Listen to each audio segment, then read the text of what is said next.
2 Reis, capítulo 6, verso 8. Se você está comigo, diz aleluia.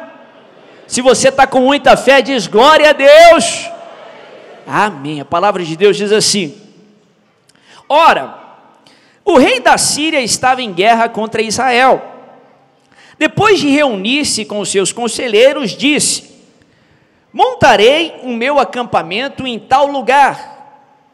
Mas o homem de Deus mandava uma mensagem ao rei de Israel, dizendo: evite passar por tal lugar, pois os arameus estão descendo para lá. Assim o rei de Israel investigava o lugar indicado pelo homem de Deus. Repetidas vezes Eliseu alertou o rei e tomava as devidas precauções.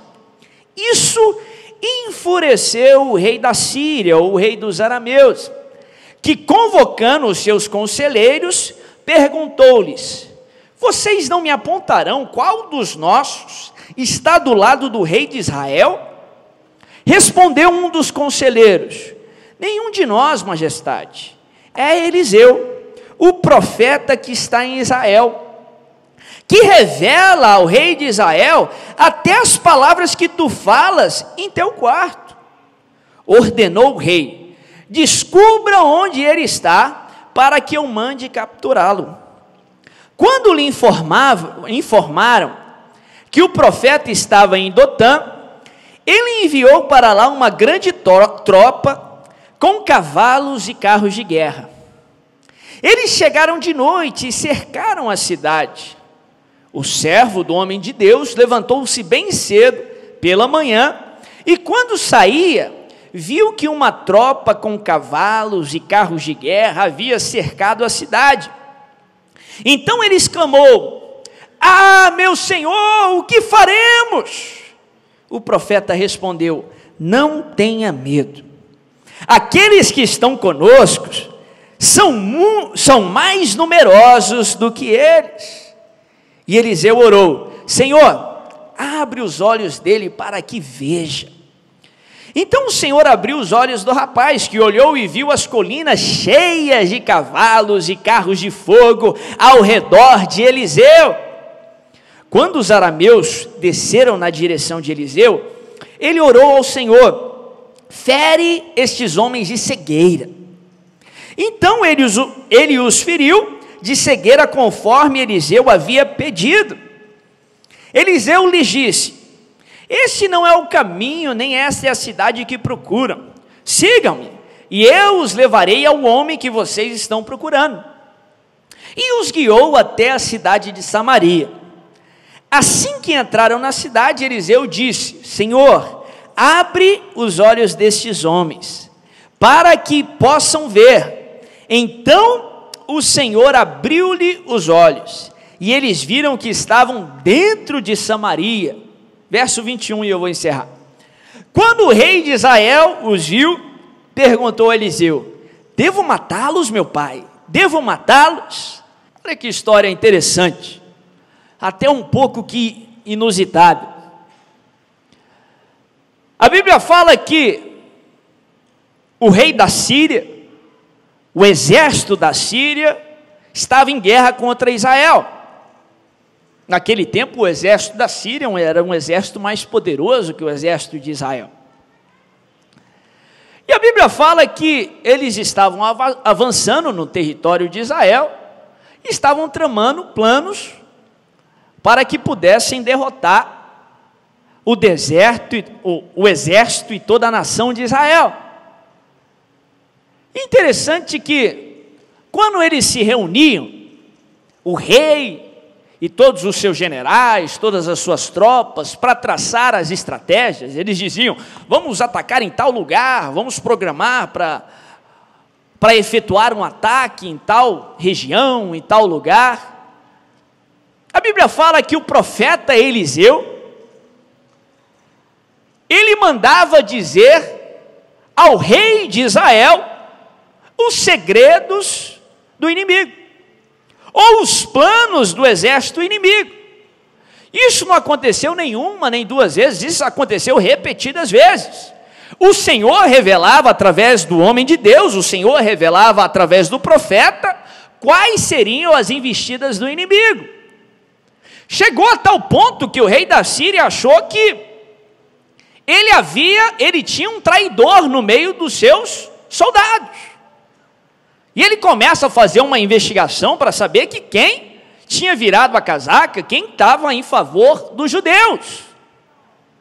Até que um dos seus servos lhe revela: não, Senhor, não tem ninguém que te traiu até aqui, mas é Eliseu, o profeta de Israel, que revela tudo o que nós falamos aqui, não só aqui, mas revela tudo que você fala lá no teu secreto, lá no teu quarto, para o rei de Israel, e ele toma as devidas precauções. O rei fica furioso, e fala para os seus súditos, descobre onde está esse homem, para que eu vá e possa o prender, e possa o capturar. Os seus servos descobrem que Eliseu estava habitando em Dotã, uma cidade que ficava a poucos quilômetros de Samaria, o centro do governo de Israel, do Israel do Norte, o centro do poderio militar de Israel. E o poderio da Síria estava tão grande, o exército estava tão poderoso, que eles chegaram bem perto de Samaria, eles chegam até Dotã, com uma comitiva, com as suas tropas, atrás daquele que era a causa que os planos do exército da Síria estavam sendo frustrados. E a Bíblia fala que eles chegam de noite, sitiam a cidade,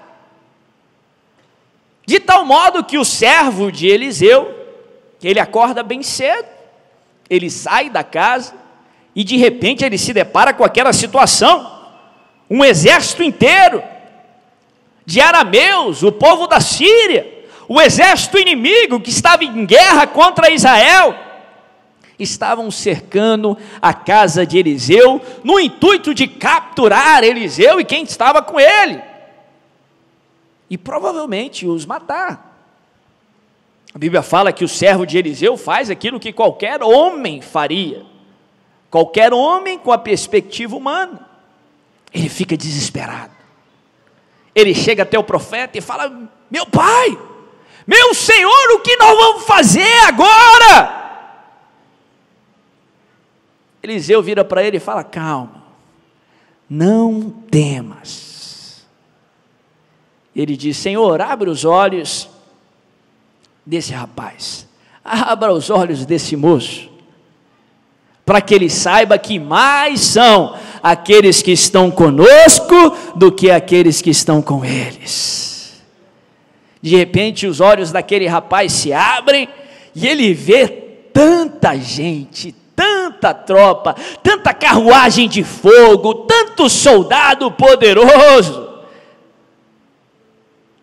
Enquanto os inimigos estavam sitiando Eliseu, o Deus de Israel, o Todo-Poderoso, e o seu exército estava sitiando os inimigos. E a Bíblia fala que Eliseu manda o Senhor, na verdade ele pede para o Senhor abrir os olhos do rapaz, e ele faz o oposto com o exército inimigo. Ele clama ao Senhor, ele ora para que o Senhor os atinja com cegueira, ou para que os olhos dos inimigos fossem fechados. E o Senhor lhe atende, o Senhor lhe responde, e de repente aquelas tropas temidas pelo servo de Eliseu estavam todos atingidos por uma cegueira. E Eliseu, estrategicamente, foi muito astuto, vira para eles e diz: quem vocês procuram está no outro lugar, vem comigo que eu vou mostrar. Dotã ficava a uma distância fácil de ser percorrida andando a pé, e Eliseu os conduz até Samaria. Samaria era a capital do estado da nação de Israel do Norte, é onde ficava a sede do exército, onde ficava a sede do governo. E ele conduz aquelas tropas até o centro de Samaria, dentro dos muros de Samaria, a ponto que o exército de Israel agora estava preparado para atacar um exército que estava cego, que não podia ver. A Bíblia fala que o rei de Israel, que cometeu muitos vacilos, se você estudar quem o rei era, mas ele vê aquele milagre, ele vê aquela situação, aqueles soldados poderosos e temíveis que era o exército dos arameus, todos atingidos por cegueira, todos que seriam facilmente derrotados, numa condição que seriam facilmente derrotados. Ele diz: meu pai, ao profeta, meu pai, devemos matá-los. E a Bíblia fala que o profeta dá uma instrução a ele, manda o rei alimentá-los e despedir eles para onde vieram, e moral da história, o exército da Síria desiste da guerra contra Israel. Deus dá uma vitória para o seu povo de uma maneira sobrenatural. Uma lição poderosa, um texto poderoso, uma história tremenda que muito tem a nos ensinar. Aqui aprendemos muito sobre a importância da visão. A Bíblia fala que o servo do profeta não estava vendo o que ele tinha que ver, e ele ora para que os olhos do seu servo fossem abertos, e eles de fato são abertos. E ele faz ao contrário com as tropas inimigas, ele ora para que os olhos das tropas inimigas fossem fechados, eles fossem atingidos por cegueira. E porque eles foram atingidos por cegueira, o profeta pôde conduzi-los, o profeta pôde os enganar até uma região que seriam facilmente derrotados. Visão na palavra de Deus é algo muito importante. A maneira que nós enxergamos, os nossos olhos, a Bíblia fala que os olhos são a candeia do corpo. Visão para Deus é algo muito importante. E quando eu falo de visão, eu não estou falando só do sentido de ver, o sentido natural. Estou falando também dos olhos do seu coração, da sua mente. Eu estou falando a maneira que você vê uma situação, eu estou falando da sua perspectiva. Isso para Deus é algo fundamental. Isso para o seu futuro é algo fundamental. Isso para o seu presente é algo fundamental, porque conforme for a tua visão sobre uma situação, conforme for a sua perspectiva sobre uma situação, assim serão as suas ações, assim você vai agir. Se você vê com a perspectiva do medo, você vai deixar o medo conduzir as suas atitudes. Se você vê com a perspectiva da fé, você vai deixar a fé conduzir as suas atitudes. No mundo espiritual, a visão é uma arma fundamental, determinante para o resultado de uma batalha. Tanto é que a estratégia de Eliseu para vencer os inimigos foi afetar a visão dos inimigos. Interessante que a palavra no original que é usada aqui, é traduzida como visão, também pode ser traduzida como perspectiva. É a palavra no original, no hebraico, haas, que também significa perspectiva, ponto de vista. Eliseu, ele ora ao Senhor para que a visão dos inimigos fosse mudada, fosse tirada. Da mesma forma, nas batalhas espirituais, o nosso adversário, que não é nem um pouco criativo, pelo contrário, ele só imita, ele só deturpa, ele usa essa mesma estratégia para nos enganar. Ele tenta afetar a nossa visão, ele tenta deturpar a sua visão. Isso é lá desde o jardim, no primeiro entrave do nosso adversário contra a humanidade. A serpente, usada pelo diabo, ele começa a sugerir a Eva, ela começa a sugerir a Eva, que a verdade não era bem assim.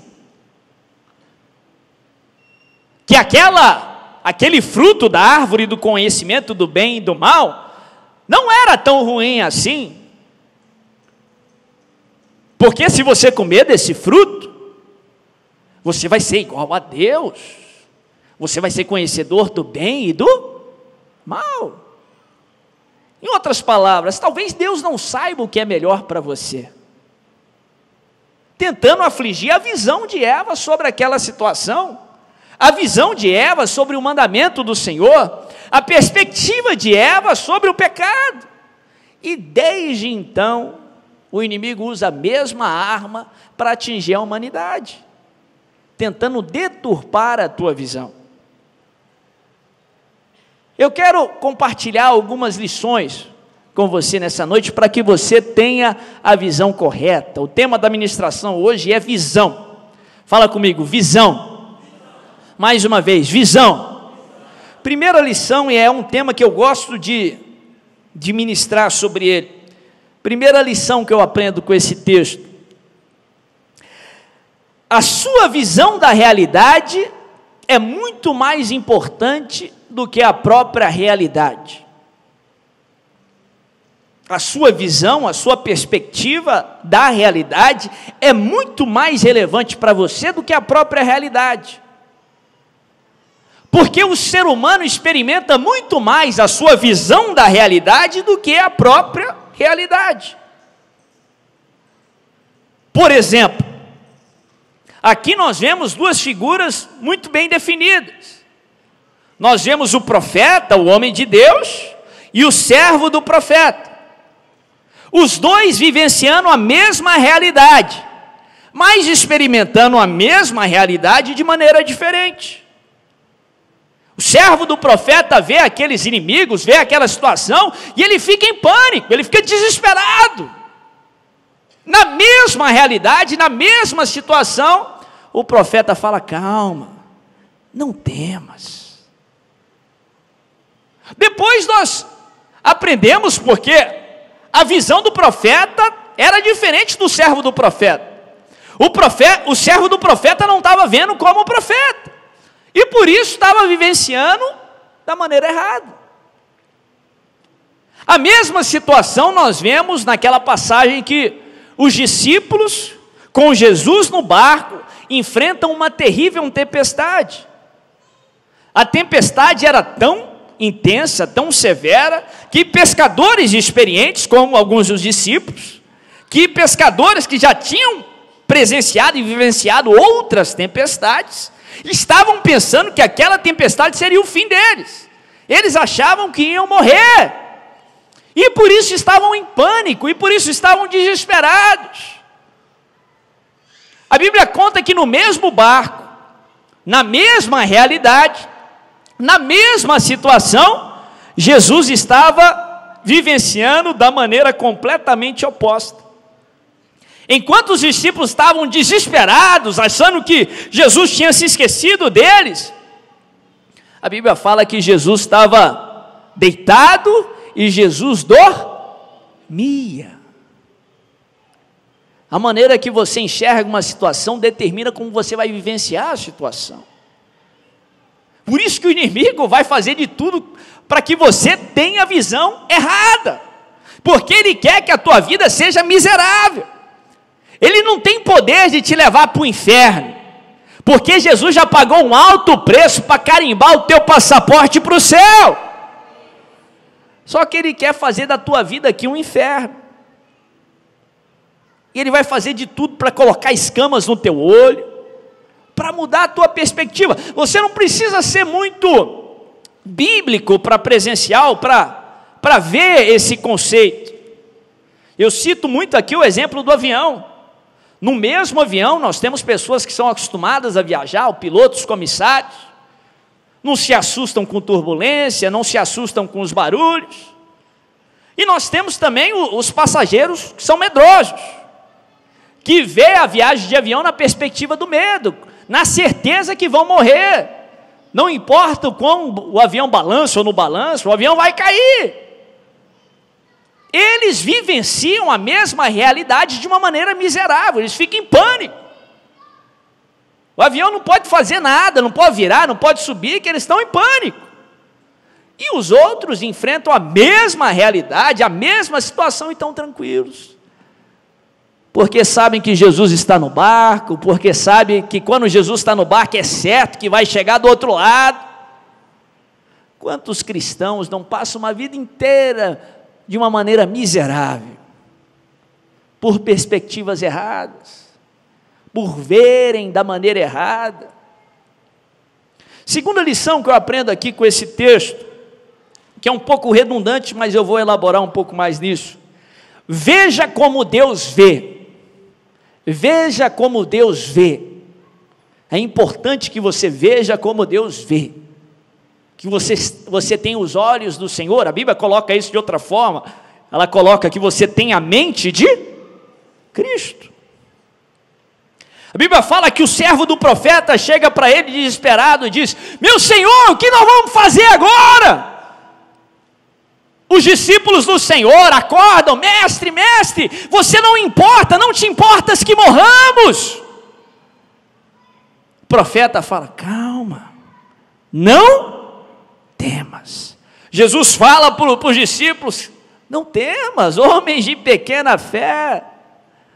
Olha que interessante, não temas. Eu compartilhei isso aqui com os pastores ontem.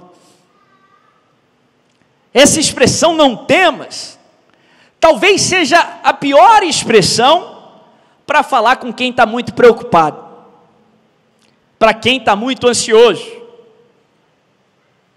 E olha que, apesar da minha personalidade calma, eu sou uma pessoa que lido com ansiedade quase que intensamente. Eu sei o que é isso. Quando você tem algo para fazer, conta para pagar, uma notícia ruim para resolver, e alguém chega: calma, fica tranquilo. Isso é a pior expressão para você falar para alguém que está ansioso. Que calma, eu tenho que pagar uma conta, eu tenho que resolver isso, tenho que fazer aquilo. Calma, não temas. Jesus ali no Sermão da Montanha, ele acrescenta algo que é ainda mais engraçado. Jesus falando sobre preocupações, sobre ansiedade, sobre os cuidados dessa vida, ele fala várias vezes: não temos, não preocupa, fica tranquilo. E ele começa a falar, ele diz: olha os pássaros, olha os lírios do campo. Para uma pessoa ansiosa, isso é quase que uma gozação. Está preocupado, você tem algo para resolver, e alguém fala: não temas, olha os lírios do campo. Que lírio do campo, rapaz? Olha os pássaros, olha os lírios, olha, nem Salomão em toda a sua glória se vestiu como tal. Você que foi criado à imagem e semelhança de Deus, vale muito mais do que pássaro, do que lírio do campo. Se Deus cuida deles, quanto mais a vocês.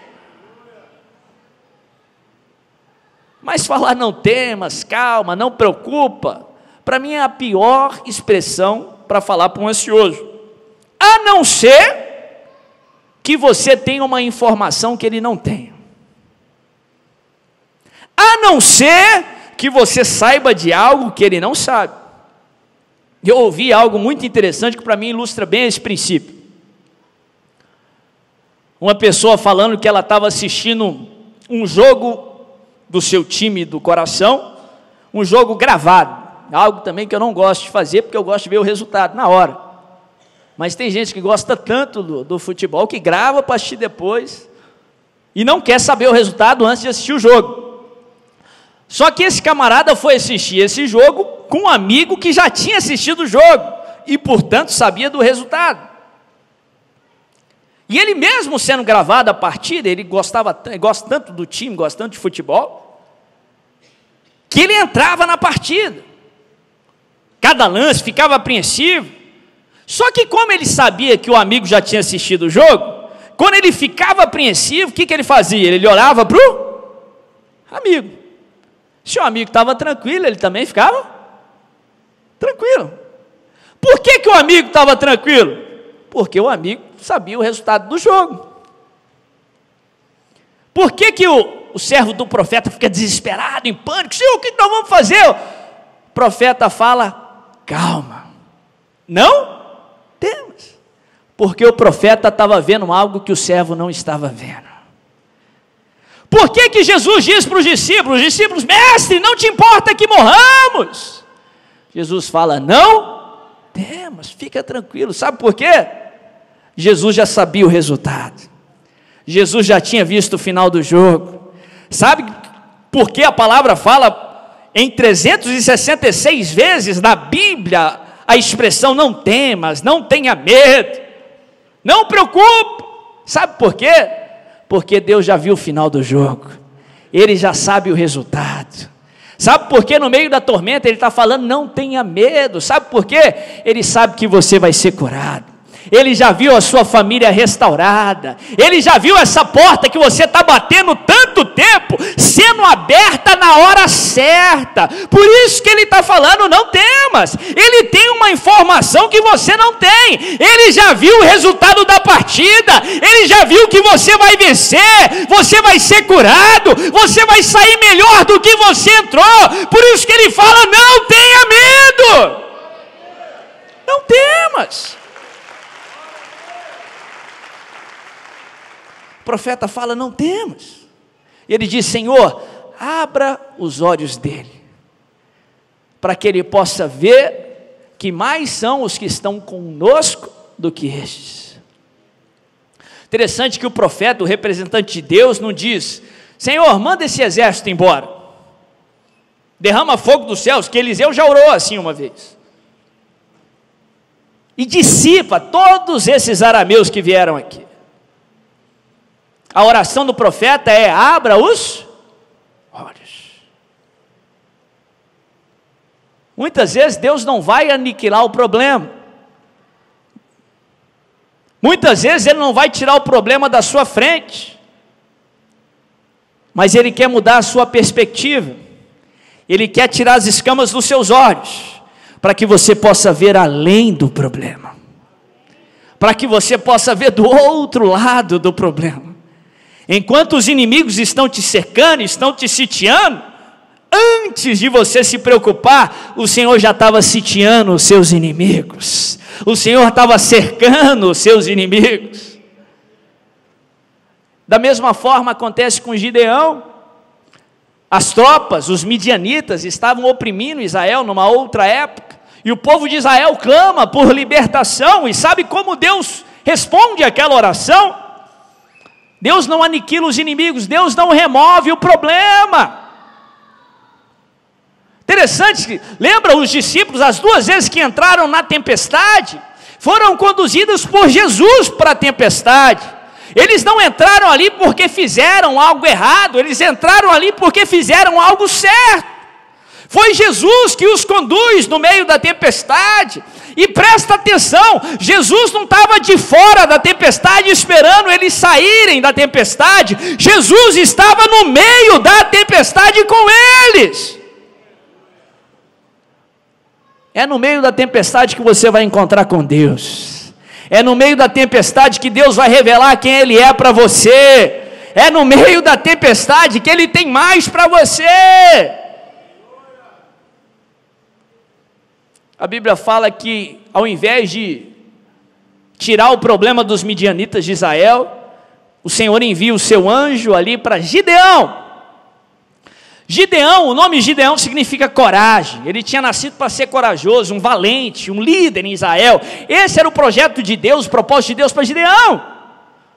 Só que quando lemos o livro de Juízes no capítulo 6, nós vemos que Gideão estava sendo um tremendo de um covarde. Estava vendo aquela situação como uma situação intransponível. Os midianitas como invencíveis. E sabe como Deus responde ao povo? Deus envia o anjo a Gideão e muda a visão de Gideão. Faz com que as escamas caem. O Senhor muda a perspectiva de Gideão. O anjo do Senhor, em vez de falar, ô seu medroso, ô seu covarde, o anjo do Senhor chega para ele, Gideão, homem valente, homem valoroso, vai nessa força libertar o meu povo. Gideão, homem valente, vai na tua força, não temas, porventura não te enviei eu. Gideão reluta, mas por fim ele se lembra, ele muda a sua perspectiva, e Deus usa ele com mais 300 homens para libertar o povo de Israel dos midianitas. Eu não sei como você veio aqui nessa noite, mas o Espírito Santo te enviou aqui para tirar as escamas dos seus olhos, para corrigir a tua visão. Você não nasceu para ser um covarde, você não nasceu para desistir diante das batalhas, mas o Senhor te criou para ser um poderoso, um valente na face da terra. O Senhor não permitiu você entrar nessa batalha para perder. O soberano, Deus de Israel, o Deus da igreja, que tem todo o controle, todo o poder, permitiu você passar por isso, porque Ele sabe do resultado, Ele sabe que você vai lutar e você vai vencer. Ele te revestiu de graça para enfrentar e para prevalecer, em nome de Jesus.